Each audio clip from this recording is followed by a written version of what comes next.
Tired of Edge hogging your Windows 81 system? Let's ditch it for good. First, let's head over to the old reliable control panel. Move your mouse to the bottom left corner of the screen. When your Start button appears, right-click on it. Then, left-click the control panel option that appears. Make sure your control panel is set to category view if it's showing icons. Look for a drop-down at the top right labeled View by and select Category. Now, click on Uninstall Program under the Programs section.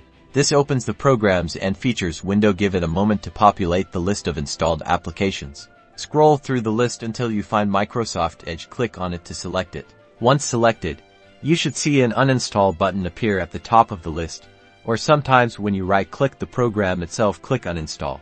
A confirmation prompt will pop up. Follow the on-screen instructions to complete the uninstallation process. You may need to restart your computer.